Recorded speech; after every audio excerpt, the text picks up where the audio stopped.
Well, just to kick things off, Cynthia, so I'm really excited to connect with you. I saw your TED talk and then just dove heading into all of your work. I'm a huge intermittent fasting enthusiast. You are the intermittent fasting expert. This is a topic I write a lot about. I share a lot about it, but I haven't actually yet had a podcast episode dedicated to it. So, really excited to have you on, and thank you so much for your time.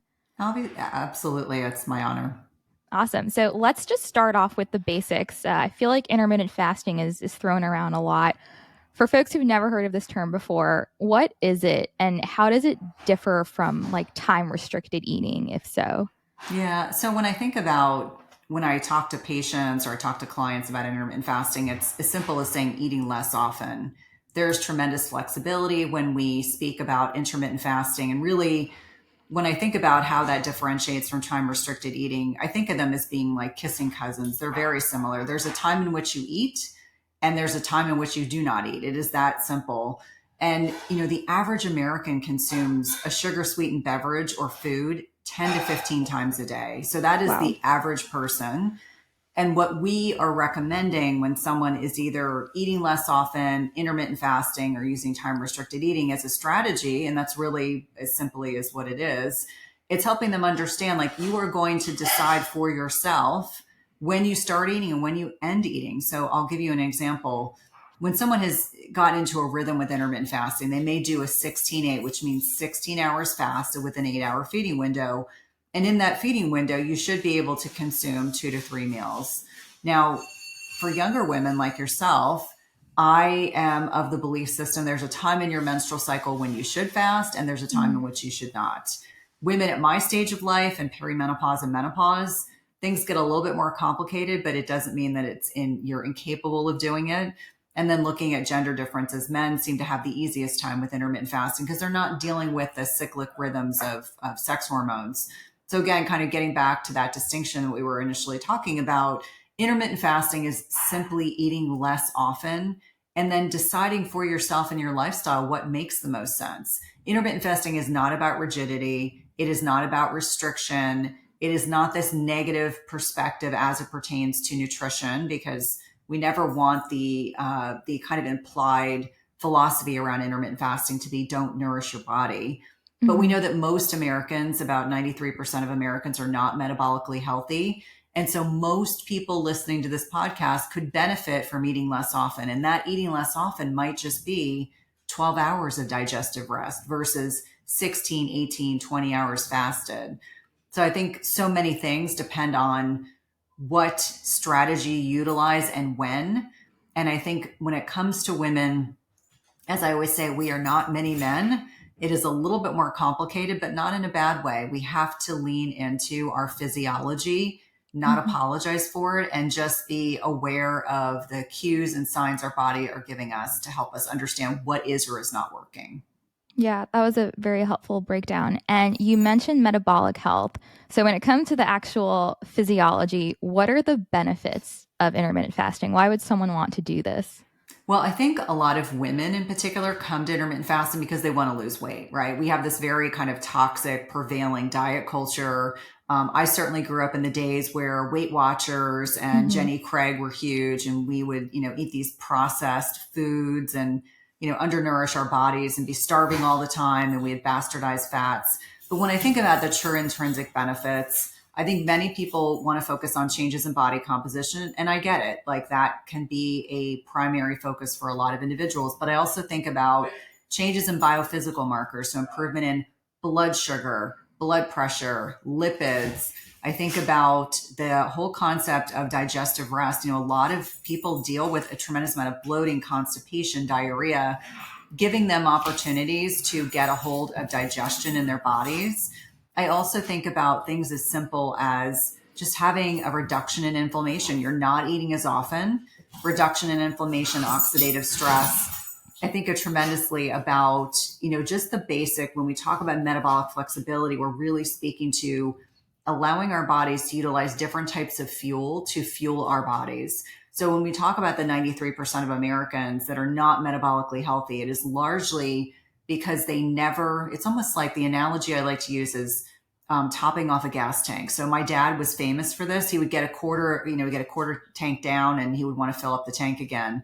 Well, in many instances, when we are eating 10, 12, 14 times a day, we're never allowing our bodies to get to a point where we're going in and using stored fat as a fuel source. So for those 93% of Americans who can't lose weight, who deal with energy crashes, who are grumpy when they get hungry, those are individuals that are very likely only using one fuel source to fuel their bodies, and that is stored glycogen. Now, we want to be able to also use stored fat. And so intermittent fasting can be a vehicle for allowing us to become much more efficient at utilizing different types of energy. And let me be clear, we want to be efficient. We don't want to be just burning carbs. We want to be able to burn fats. And if we are able to effectively burn enough fatty acids, the important thing is the piece about benefits includes mental clarity. So if we are utilizing stored fats as a fuel source, we can diffuse some of these fatty acids and stimulate beta hydroxybutyrate, which is this ketone in the brain that gives us a lot of mental clarity, can make us feel like, our brains get turned on. And that oftentimes turns into being the most powerful benefit of intermittent fasting is people feel like their brain is laser focused. They don't have brain fog. They aren't getting sleepy. So I would tie that in neurocognitive improvement. So reducing our likelihood of developing Alzheimer's, dementia, Parkinson's, a lot of these things that are entirely preventable if we are healthy from a metabolic health perspective. The other thing that I think about is how many women deal with fertility issues. They deal with PCOS, polycystic ovarian syndrome, which is the number one endocrine disorder in the United States. It is not just a rarity. And you can be thin and also have PCOS. So let me be clear, it is not something that we just see in obese or overweight women. I think we'll understand, you can literally improve your metrics around fertility. And that includes PCOS, which, as I mentioned, is this number one endocrine disorder that we see in young women and can carry through into middle age as well. It is not just a young woman's disorder. It can be a disorder that women deal with for many, many years. So those are some of the things that I think are the real high points. And it goes beyond that as well. Neuroinflammation, we talk about if you have leaky gut, you've got a leaky brain. Sorry, this is the puppy. I see a tail. Yes, this is the puppy. I was like, he just came over, he's been licking my feet. I'm just trying not to laugh. But those are the things I think most people really focus in on. But mental clarity and changes in body composition seem to be the ones that people really are most interested in. Yeah, so interesting. I personally try to schedule all of my podcast interviews in the morning when I'm in a fasted state because I find that, like you said, is when I feel the most sharp and clear. And also, too, in terms of longevity, I've also read a lot of research about intermittent fasting and longevity because we hear this term autophagy, right? That kind of kicks in when we're in a fasted state. What is the research around that? Yeah, so autophagy, just to kind of define the term, autophagy is this waste and recycling process that goes on in the body. So in an unfed state, and I think it's a common misconception that when you don't eat for 12 hours, that you have evoked autophagy. It's the longer the fast, the more autophagy. And really the research shows 18, 20, 24 hours is when you get that uptick in autophagy. And why this is important is that we have mitochondria and other types of organelles in our body that over time, and especially for people north of 40, mitochondrial dysfunction is at the basis of nearly every chronic disease state you can imagine. And so just by virtue of the aging process, we get to a point where there's more and more disease disordered organelles that have the potential to go on and create disease, cancer, etc. So what does the research show about autophagy? Number one, we think that a lot of the wayward expansiveness of cancer diagnoses that we're seeing here in the United States can be explained in a number of different ways. Some of it's epigenetics, some of it is the way we live a lifestyle, just not being metabolically healthy because cancer cells don't use oxygen. They are able to reproduce with this process of glycolysis. And if you understand that cancer cells proliferate in different ways, it helps you understand why it is so important to just be as optimally attuned. So when I think about taking the current research that's done, and a lot of the research done on intermittent fasting is done on animal models, it's done in vivo, in vitro. a lot of times, oftentimes on men and menopausal obese women. There's not a lot of research on younger women.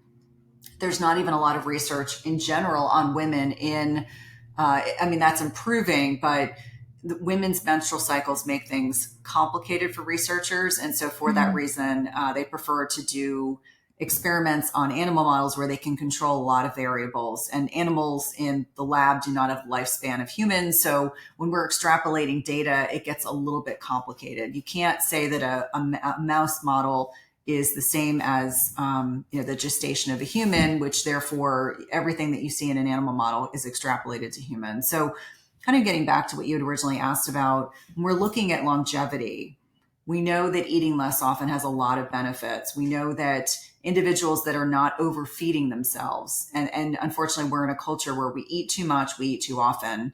And so helping people understand that if you do a 2-day fast, a 3-day fast, 5-day fast, there are different benefits from these longer fasts. Sometimes it can be stem cell activation.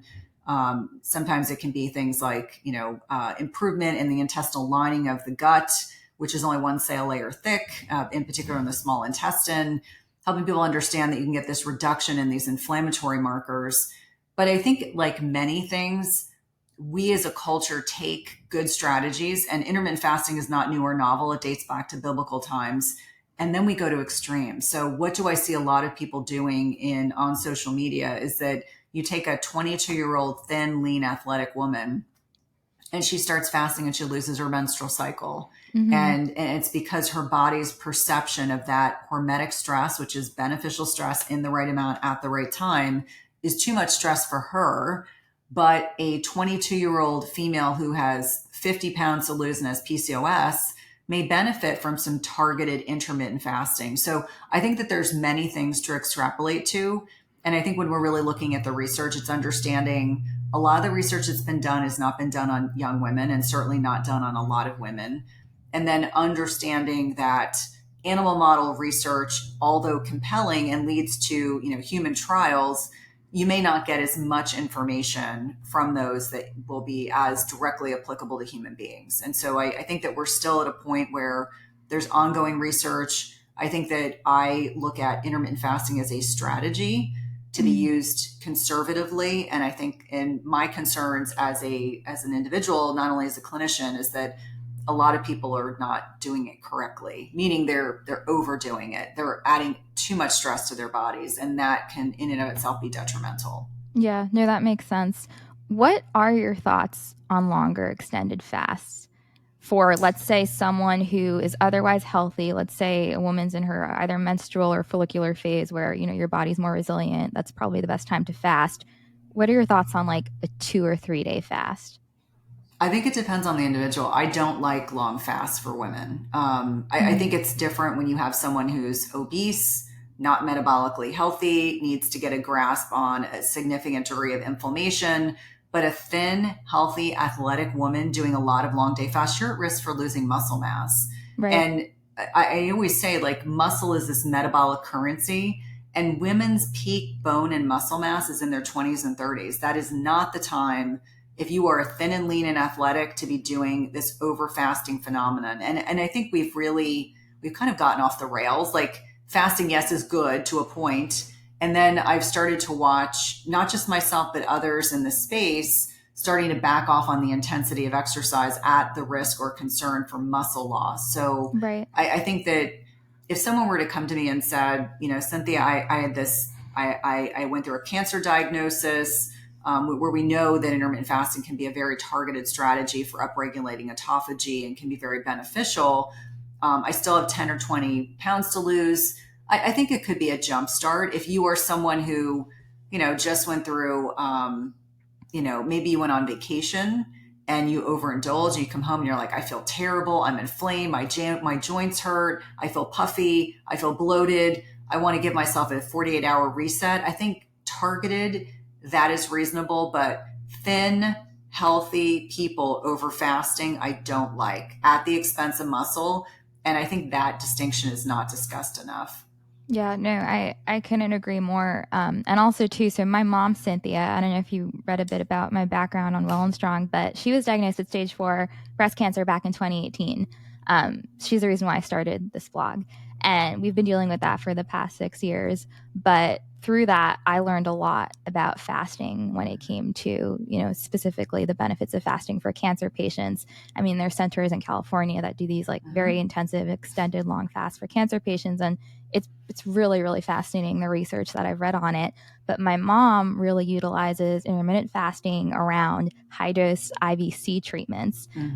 So we couple that. And again, when you can kind of stack therapies, it makes both more effective. So yeah, very cool research around that as well. Yeah, and I think that I would echo, because I have a team member who's a breast cancer thriver. She just hit that 5 year mark, so she's doing really well. And I'm always sharing things that kind of fall across my lap with regard specifically to breast cancer and survivors relevant to intermittent fasting as a strategy. But when women are in perimenopause and menopause, which I know is you're not that yet there, sarcopenia is a real issue. Muscle loss with aging, unless you are actively working against it, you are losing muscle every single year. And I just see a lot of women that do these, I call it the over fasting phenomenon. And it's usually coupled with a lot of exercise. And, they want to eat in a 4 hour feeding window, and they're just chronically undernourishing their bodies. They don't hit their protein macros. They're not lifting weights. And then they're over fasting, and it just sets them up for metabolic disaster. Right. Because what gets tied into sarcopenia is frailty. And, frailty then leads to falls. And whether you break a hip or you hit your head, it is all a real issue. And so I think that it goes without saying, if you're dealing with a cancer diagnosis, that's a very specific diagnosis. And that is different than an obese 52-year-old who wants to lose like 30 pounds. And so figuring out ways to build muscle and, eat less, do less snacking, really eat some targeted nutrition. I think that's very, very different. Yeah, absolutely. So in terms of, doing intermittent fasting, quote unquote, correctly, I've read that eating with your circadian rhythm appears to be like the most effective method of that type of time restricted eating. And just from a personal note, I used to intermittent fast. Again, I think I did go a bit extreme at times back in college. So I understand that. But what I would do is I would start eating at like 11:30, 12 o'clock. And then I personally found that my energy was very low, and I would be more likely to binge eat later on. So I've shifted that now, and I eat breakfast within the first hour of waking up, and then I'll stop eating around maybe like 5:30, 6 o'clock and call it a day. And that's been most effective for me. So what are your thoughts on proper timing? Like, is it good to eat breakfast and then stop eating earlier? Does that depend on the person? What are your takeaways? It's a great question. I think bioindividuality rules. So ultimately, it has to be what's sustainable for you. If you look at the research, most individuals, and I'm getting ready to interview Dr. Stacy Sims, who's an exercise physiologist, acclaimed researcher, and really talks about how women are not many men and why there needs to be more research on women. And she's a fan of having protein before exercise. So I used to always work out in a fasted state. I would get up. Same. I would go to the gym. I would do my thing. I then wouldn't eat till 10 or 11. And now I've completely turned everything around. I do some zone 2 training in the morning, and then I usually eat by 9 o'clock. And then my feeding window closes by 5 or 6. And I usually do an afternoon workout. And an afternoon workout after 2 meals, totally different. I feel completely different exercising. I've started speaking about this publicly, so it's not like I'm sharing something with you where people are going to be surprised to hear me say this. But yes, the research, and if you look at Sachin Panda's work, he's this acclaimed circadian biologist. He talks a lot about you eat when it's light outside and you don't eat when it's dark outside. It's easy to say that in summer. It's harder to say that in winter, especially as someone who used to work shift work, and I woke up and it was dark and went home when it was dark. I never saw light outside. It's no wonder my circadian clocks were totally off.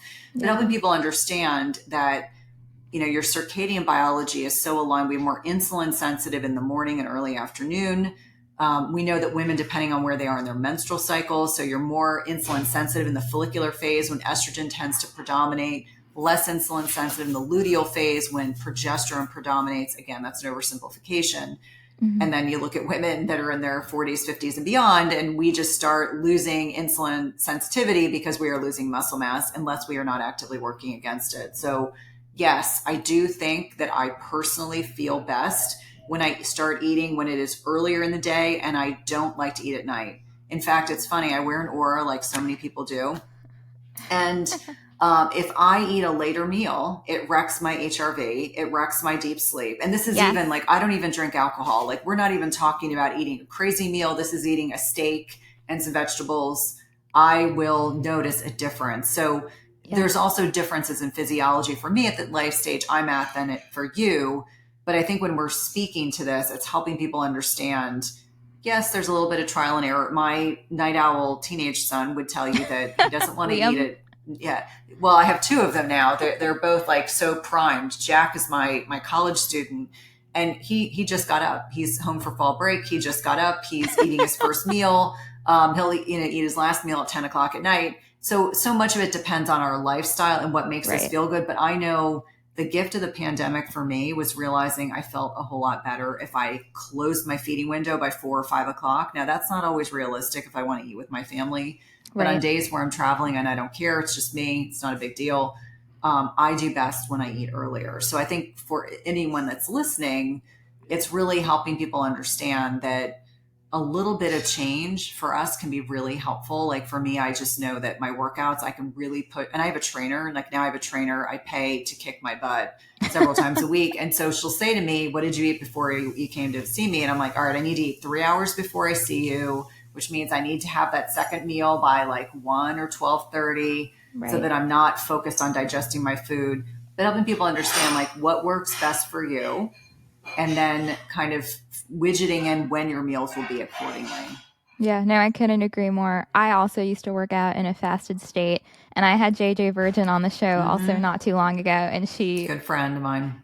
and I mean, she too just also opened my eyes, and she was like, Mm-hmm. it's not a solid strategy right there. But yeah, I always have to eat now prior to working out. And to the aura ring point as well, I also have noticed eating late does also impact my HRV, and it increases my body temperature as well because your body is focused on digesting while you're Mm-hmm. sleeping, right? Which certainly takes away the amount of energy it could use for other processes that we need to restore ourselves at night while we sleep.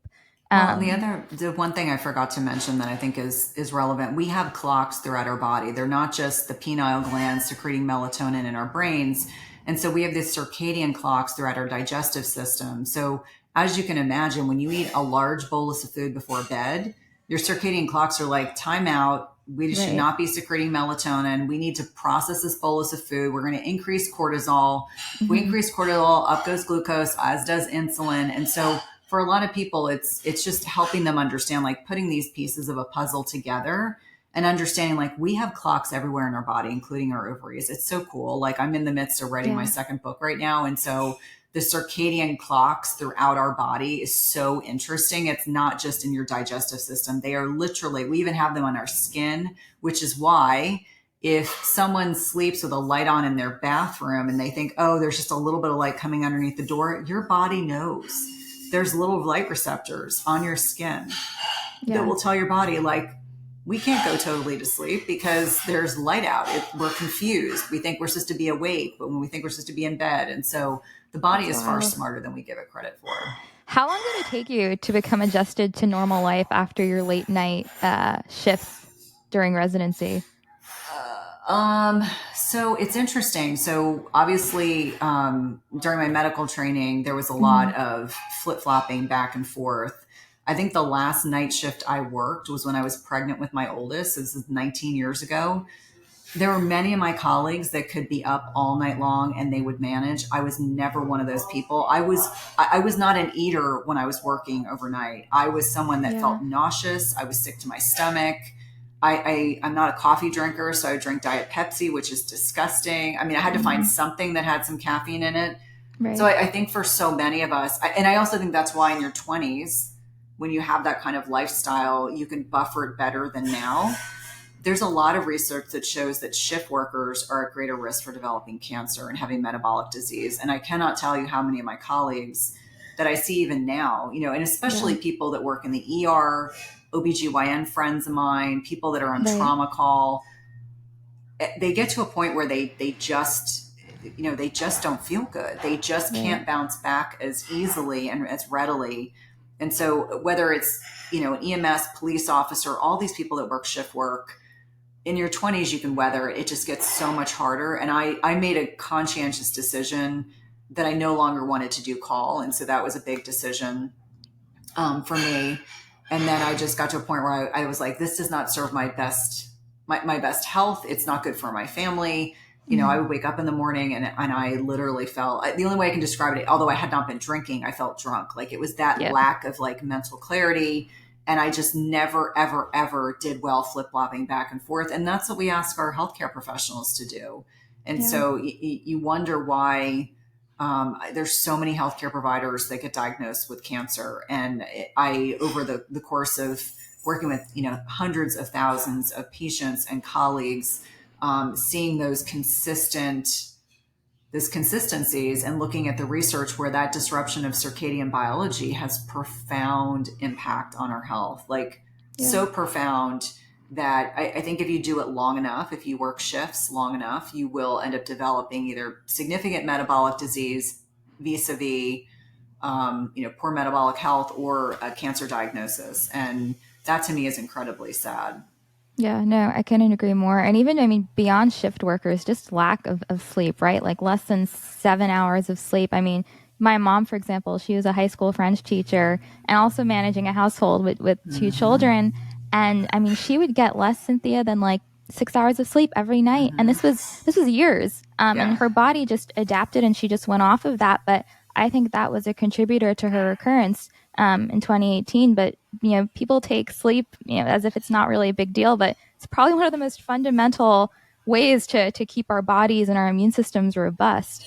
I agree. I mean, in fact, I tell women, if I can't get you to sleep through the night, I can't get you to lose weight. Like it is so Yeah. foundational to our health. And I guard my sleep like viciously. Like I'm at a state right now, I have a 17-year-old, I have a 19-year-old in college.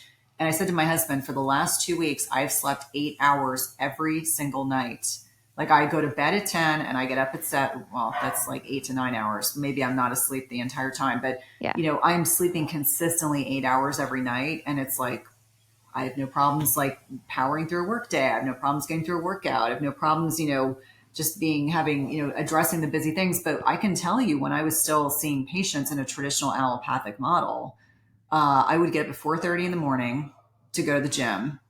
Then I would come home. Then I would shower. Then I'd get my kids to school. Then I would go and see patients all day long. Then I'd be racing home to get the kids off the bus. And I would take them to, I mean, when I think Yeah. about lovingly, like I wouldn't change a thing because I'm exactly where I need to be. But I think about those years and years and years, as you mentioned, your mom.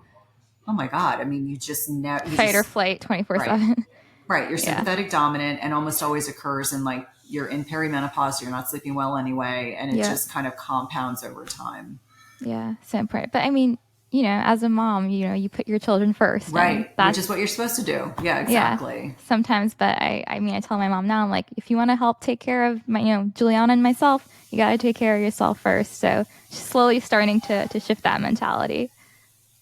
Anyway, Cynthia, so I love going down rabbit holes like that, but yeah, circadian rhythm, optimal sleep pattern, so important. Mhm. But going back to fasting, what is the best way to break a fast to avoid blood sugar spikes, Mm. digestive issues? What's the optimal meal?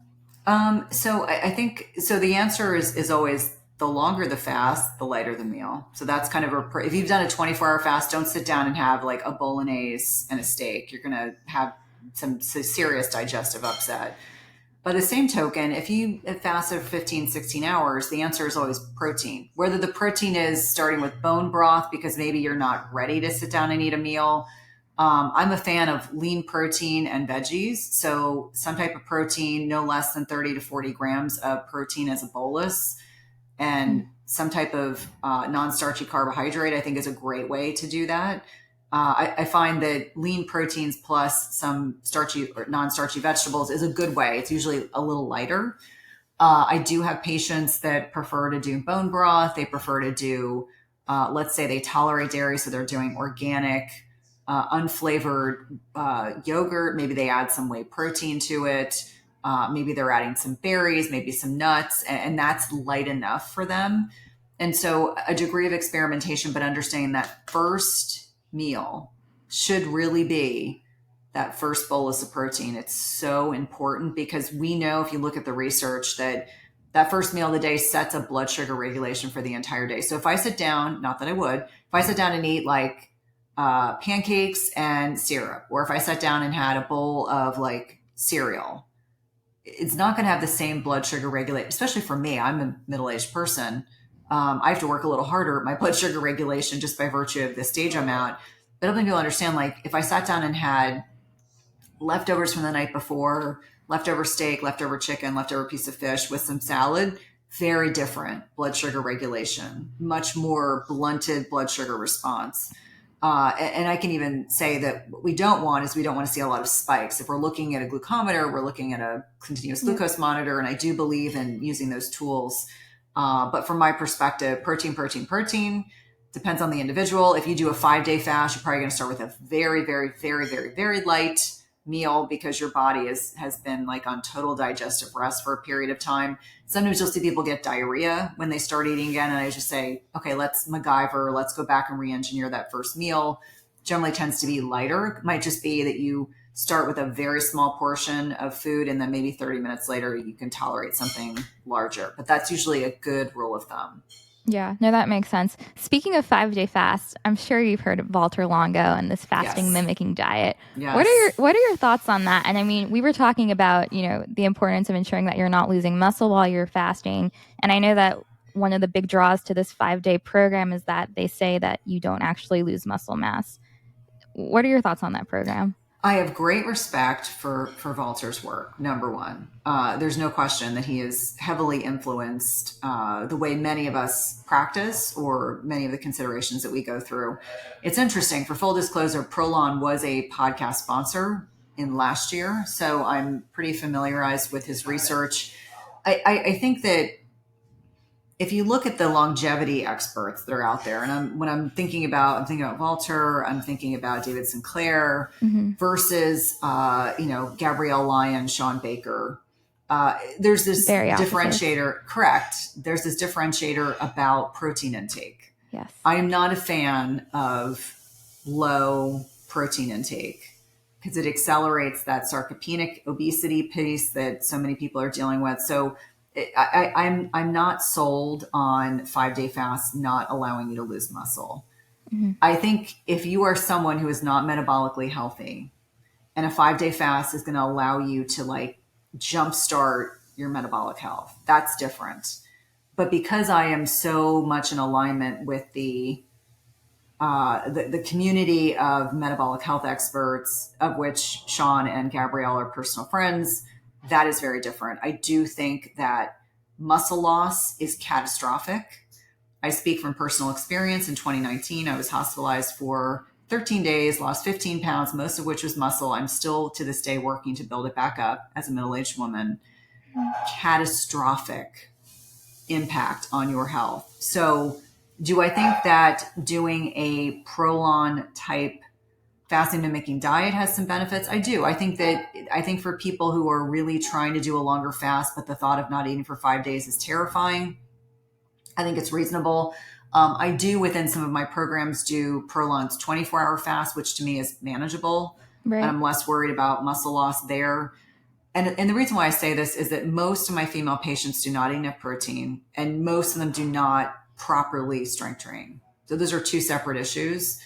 Obviously, if you're a younger person, if you're 25 or 30, do I think you could do an occasional fasting mimicking diet and probably be okay? Yeah, because you're still at peak muscle mass building ages.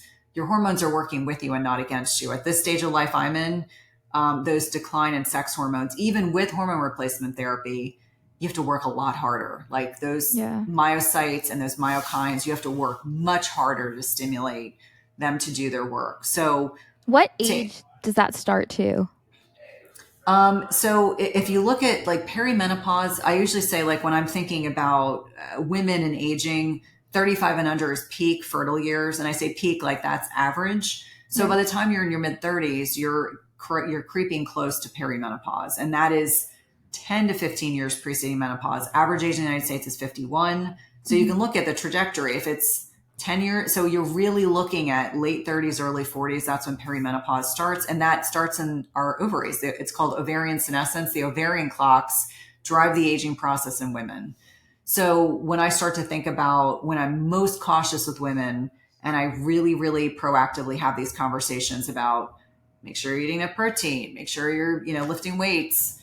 I'm really starting that at 40. 40 is when sarcopenic obesity, and you can be skinny fat. How many people do you know are thin, Mhm. but like they literally have a pancake butt, they have no muscle tone. Yeah. There's three kind of main body types, physiques. I'm an ectomorph. I will be thin, but I have to work much harder at building muscle than a mesomorph who builds muscle easily. Mhm. And so that's an important distinction. So I think from my perspective, it's helping women understand like you have to lift heavy enough to tell your body, to tell your muscles, like, okay, we need to grow. That's number one. And then number two, you've got to eat enough protein. So if you're chronically undernourishing your body, like many, many women are, and have been conditioned to believe that their entire lives, then you throw in fasting, it's adding gasoline to a fire. There's a strategy for fasting if it's used properly. But more often than not, what I find is people over fasting at the expense of muscle health, and muscles are far more than they're far more than our physiques. We can tell when people train or train diligently because they tend to, I always call it like your internal Spanx. I think actually that's one of JJ's terms, your Yes. internal Spanx. It like holds everything in, but it's also like understanding that we're setting ourselves up for disaster if we're not properly fueling. Like I keep going back to the let's not undernourish our bodies. And I think for a lot of women, that's what they've heard from their parents. That's what they've heard from their loved ones, from their friends, well-meaning people in their lives, that's the message they've gotten for so long. Like we want to be tiny. We want to be Mhm. little. We want to be less than. No, we actually want to be able to lift heavy things. We want to be able to enjoy our lives. We want to be able to vacation and do things with our loved ones. We don't want to be in a position where we're in, how many patients I took care of that at 50 couldn't get off a bedside toilet in the hospital. And I used to say Wow. to myself, I don't ever want to be that person. Yeah. So to getting back to what you'd originally asked, 40 is usually the benchmark, but that doesn't mean that people under the age of 40 get a pass. We all need to be lifting. We all need to be conscientious about protein. I will give you this one example. So when you're younger, you don't need quite as much protein to stimulate muscle protein synthesis. So like my teenagers, one plays lacrosse in college. I mean, one's a competitive martial arts guy and swims. They could probably sneeze with 10 grams of protein and stimulate muscle protein synthesis. I need at least 40 grams. Dr. Gabrielle Line would say 30, but I would actually say 40 grams. I think we need to aim for 40 because my body needs a larger stimulus. And so I think Mhm. that's an important distinction to make, that it is not enough to eat a whiff of chicken on your salad. It is not enough to eat half of a burger. It is not enough to go to a restaurant. Like I'm not the least bit embarrassed. In some restaurants, I'll say, can I have 2 portions of protein? Like True Food Kitchen, it's kind of my go-to when I'm traveling because I know I'm not going to get seed oils. It's generally going to cook pretty healthy. And Right. I've had nights where I've ordered like takeout because I'm in a hotel room and I don't feel like going out. And I'll just say, can I get a side of chicken, or can I get a side of shrimp, or can I get so it's like I'll have protein on my meal, in my Yeah. meal, and then I will ask for addition because I want to make sure I'm hitting those protein macros. So it isn't impossible. It just means that we have to be more diligent about it. Yeah. No, that makes complete sense. Do you mostly strength train right now? Do you do any cardio in your workout? So it's funny that you asked me that. So my trainer Linda, who likes to kick my butt, Linda likes me to end my strength training workouts with a little bit of sprints on the assault bike. That's been our new thing. And I'm gassed. Like when I've done, 30 seconds of sprints 3 times, like, she lets me recover 2 minutes in between. And it's like my heart rate goes to 150. And then I recover enough. So I'm like, okay, I don't feel like I'm going to vomit. And then she starts me up again. So I do some hit. I do quite a bit That's of zone great. 2 training. Yeah, because I put a weighted vest on, and I'll either, depending, I live in a very humid part of the country. So as do you. So you understand when I say at the peak of summer, sometimes it's just too humid to go walk 2 or 3 miles outside. So I will Yeah. sometimes and we have not a flat piece of land in our entire neighborhood. So walking up and down hills is good, but I'll put my weighted vest on and I'll do zone 2. But like in terms of like cardio, like traditional cardio, no, because my time is better served doing the strength training, really focused on that. I do, I do love solid core, and I do like Pilates. I took a Yeah. break from Pilates, but it's more so because I like to challenge my proprioception, like where is my body in time and space. And it was something that my husband and I started doing solid core classes together, like during the pandemic, just to do something together. And so we try to episodically throughout the year do some, maybe one class a week, but that's very different. That's not like, I would not consider that cardio. But yeah, Yeah. the days of like cycling classes and, jump around, like, Yep. no, I don't want to do any of that. I love that. I think that's a great program, and your trainer sounds like she's wonderful. Yeah, she's Um, funny. I'll have to join you in one of your sessions. We're coming up on time. There are two other questions, Cynthia, that I wanted to ask you with fasting. So when someone's intermittent fasting, obviously they can't have any food. I know that you obviously can drink water. You can Hmm. have tea. What are your thoughts on coffee? I know that black coffee won't break a fast, but in the same vein, I also know that caffeine on an empty stomach can cause cortisol spikes and glucose spikes. Yeah. So what are your thoughts on that? Very bio individual. I can tell you that if I took 100 people and I said to them, okay, you can have all the unflavored electrolytes and water you could ever want. And in addition to that, you can have bitter tea, like green tea, black tea, or plain coffee. 50% of them easily would say, I get GI upset if I consume a polyphenol bitter compound like coffee or black or green tea. So there's that. And I respect that. I am one of those people. I cannot like drink a full cup of green tea on an empty stomach. It will make me Same, nauseous. So same, what I do, I've learned what I do is I probably have half of it. I then ice it and then I drink it during the rest of the morning after I've broken my fast. When it comes to caffeine in general, I'm a fast metabolizer, so caffeine does not make me feel bad. But there are people that are slow metabolizers. They're slow metabolizers and their adrenals are shot. They're not sleeping. They're not managing their stress proactively. Yes, caffeine can make that worse. I can, increase their cortisol. And I'm not talking about like the exposure to caffeine increasing cortisol. Like it's like adding gasoline to a fire. right. This is someone who slept 4 hours, is super stressed out. They're sympathetic dominant. They take that coffee because they're exhausted. Like if someone says to you, because I'll ask patients, how many cups of coffee do you drink a day? If someone says to me 5 or 6, I'm like, okay, that's a clue there's a problem. Because Yep. really the answer should be I manage 12 ounces or 8 ounces of coffee in the morning, and that's all I need. A lot of people are dependent on caffeine to keep them awake. So generally the people that are consuming way too much caffeine, that are slow metabolizers, that have shot adrenals, that are not sleeping, are the ones that will have that provoked response in cortisol. And we know when cortisol goes up, their glucose goes up. And Right. so more often than not, it's a lifestyle mediated issue. It does not mean per se that they cannot tolerate caffeine or coffee. The other thing that I think about with coffee when people don't feel good with it is coffee tends to be a fairly contaminated food substance.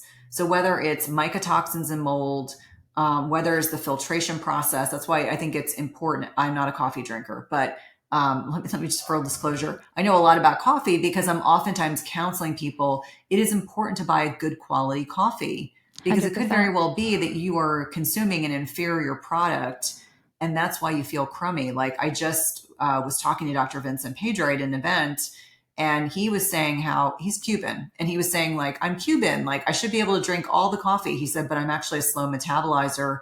And he said, when I would drink coffee, he's like, I took a break for 2 or 3 years because every time I drank coffee, I would feel awful. And he said, Mm-hmm. I finally realized it was not the coffee. It was that my gut needed to be supported and I wasn't drinking good quality coffee. And he's like, I'm almost embarrassed to admit that as a Cuban American. I'm telling you, like, I should know everything about coffee. So I think that there's multiple variables that impact that.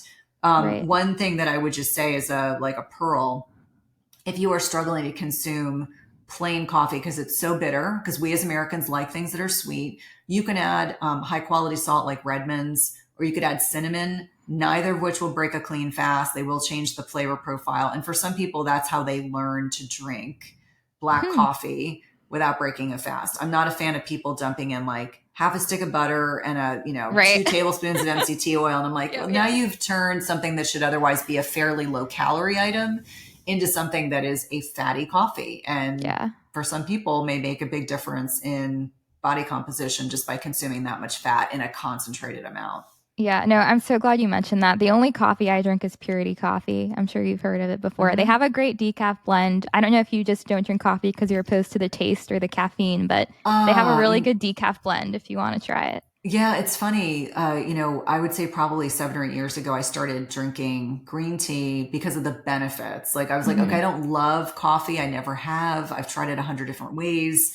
And so I will drink green tea a couple days a week, not because I love the taste, but The because I know benefits. those polyphenols, those bitter compounds are important signaling molecules in our bodies. And so I just remind myself of the fact that sometimes we have to do things we don't love for the betterment of our bodies.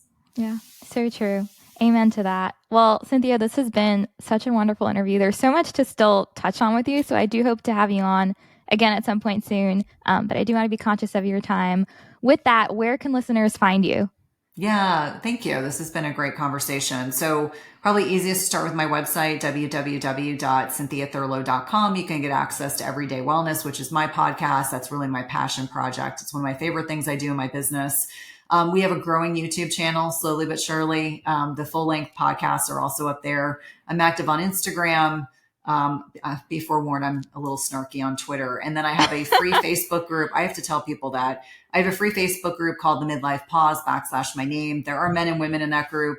And my team is attempting to grow TikTok because I'm told that I need to, but that is not like, if you go to TikTok, it's like recycled content, to be fully transparent. I have a book called Intermittent Fasting Transformation. I have a couple TED Talks, and I have a book that will be published in 2026, really speaking to women in perimenopause and menopause, specific to the gut microbiome, which, although that does not sound sexy, it impacts everything, like everything you can So imagine: true. bone health, Yep. immunity, etc. Yeah, that's a topic in itself for another episode. Well, I will be linking all of those in the show notes. I'm in the same boat as you as TikTok. I really try not to be on there, but nature of everyone's attention spans today, I feel like that's kind of the main platform to go to. But Yes. I'll be including links to all of that. And my last question for you, and this is my favorite one to ask, and that is, what does being well and strong mean to you? That's a great question. Well and strong to me means that I wake up without effort, that I'm able to go about my day and not feel like I need stimulants to get through it. It means I'm able to work out and not have any pain or discomfort. It means I can engage just, within my business, my personal life, and to be able to do so without thinking about my health. I think that so many people, once they hit a certain age, whether it's 40, 45, 50, or beyond, they just assume that being overweight, metabolically unhealthy, aches and pains are the norm. And I just turned 53, and I feel like I have more energy now than I did 10 years ago. And so, God bless. yeah, to me, I think that, I think so much of it's mindset. I think for all of us, we have to work on our mindset, because it's constantly finding that reframe. Like, each year is better and better, but it's the Yeah. acknowledgement that, true health and wellness starts right here. I love that. And with two teenage boys, you got to have that high energy level. So glad Oh, to you're hear not that. kidding. You're not kidding. Awesome. Well, thank you so much, Cynthia. This was so fun. And yeah, I hope to have you on again soon. Sounds good.